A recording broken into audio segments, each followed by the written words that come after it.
15వ సర్గ హనుమంతుడు దూరంగా సీతను చూడడం. జై శ్రీరామ్. హనుమంతుడు ఆ చెట్టు మీదే ఉండి సీత కోసం ఆ ప్రాంత భూభాగమంతా చూశాడు. అదంతా కల్పవృక్షములతో నిండి ఉంది. ఆ వృక్షాల మీద రకరకాల లతలెంతో చక్కగా పాకి ఉన్నాయి. ఆ చెట్ల పువ్వులు, ఆ లతల పువ్వులు దివ్యమైన సువాసన విరజిమ్ముతున్నాయి. అక్కడ కూడా చక్కని మృగాలు, పిట్టలు ఉన్నాయి, మిద్దెలున్నాయి, మేడలున్నాయి. బంగారపు తామర పువ్వులతో రమ్యంగా ఉన్న తాటాకులున్నాయి. కోయిల కూతలు శ్రవణానందం కలిగిస్తున్నాయి. ఆ భవనాలలోనూ బయట కూడా ఎన్నో విధాలైన ఆసనాలు, రత్నకంబళ్ళు ఉన్నాయి. అన్ని ఋతువులలోనూ ఉండే పుష్పజాతులన్నీ అక్కడ ముమ్మరంగా ఉన్నాయి. ఫలాలు కూడా ఉన్నాయి. అక్కడ అశోక వృక్షాలు విరగబూసి ఉన్నాయి. ఆ పువ్వులతో ఆ ప్రాంతమంతా సూర్యోదయమైనట్టుంది. అక్కడ సంపెంగి చెట్లున్నాయి, పొన్న చెట్లు, సప్తపర్ణాలు, ఉద్దాల వృక్షాలు కూడా విరగబూసి ఉన్నాయి. వాటి పుష్పాలలో కొన్ని అగ్నిశిఖల్లా ఉన్నాయి, కొన్ని బంగారపు కలవల్లా ఉన్నాయి, కొన్ని నీలాంజనంలా ఉన్నాయి. ఇలాంటి రకరకాల అశోక పుష్పాలతో అది మహేంద్రుని నందనవనంలాగా, కుబేరుని చైత్రరథంలాగా, సుగంధభరితమైన రెండో గంధమాదన పర్వతంలాగా ఉంది. అక్కడికి కొద్ది దూరంలో హనుమంతునికి ఒక చక్కని మేడ కనబడింది. ఆ మేడకు 1000 స్తంభాలున్నాయి. అది కైలాస శిఖరంలాగా తెల్లగా ఉంది. దాని మెట్లు పగడాలతో నిర్మించారు. అరుగులు బంగారంతో కట్టారు. దగదగా మెరిసిపోతూ ఉండడం వల్ల దాన్ని చూస్తే కళ్ళు జిగేలుమంటున్నాయి. అది ఆకాశం అందేటంత ఎత్తుగా కూడా ఉంది. అందులో ఒక స్త్రీమూర్తి దీనురాలై కూర్చుని ఉంది. ఎప్పుడు స్నానం చేయక ఆమె మురికగా ఉంది. ఆమె కట్టుకున్న చీర మరీ మాసిపోయి ఉంది. ఆహారం లేక చిక్కిపోయి ఉంది. మాట మాటకి నిట్టూర్పులు విడుస్తుంది.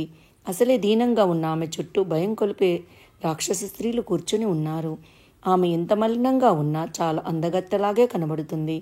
ఆమె పసుపు పచ్చని చీర ఒక్కటే కట్టుకుని ఉంది. ఆమెకి ఉపవస్త్రం లేదు. ఆమె అంగారకునిచే పీడించబడ్డ రోహిణిలాగా కళ్ళనీళ్లు పెట్టుకుంటూ ఏదో వాపోతూ ఎవరినో ధ్యానిస్తూ ఉంది. రాక్షస స్త్రీలే కాని తన వారెవరూ దగ్గర లేక మందని విడిచిపెట్టిన లేడిలాగా దీనంగా ఉంది. ఆమె జడ నల్లతాచుల జగనభాగం వరకు వేలాడుతూ ఉంది. హనుమంతుడు ఆమెను సీతే అని అనుకున్నాడు. రాక్షసుడు అపహరించిన స్త్రీలాగే ఉంది ఆమె. అంచేతనే ఆమె సీత అని అతను నిశ్చయించుకున్నాడు.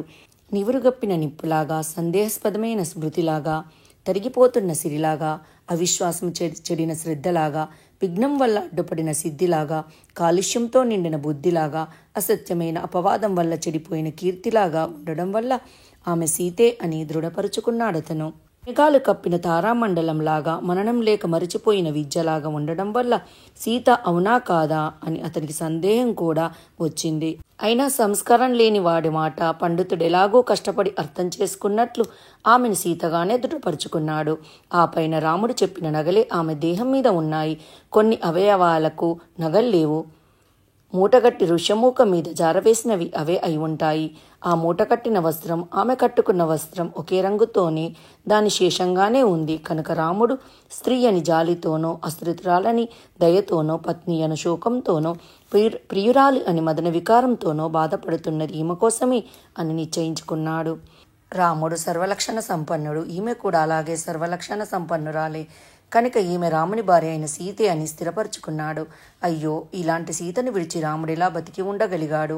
ఇలా ఉండడం సామాన్యులకు శక్యం కాదు అని అతడు రాముణ్ణి మెచ్చుకున్నాడు. 15వ సర్గ సమాప్తము. Thank you.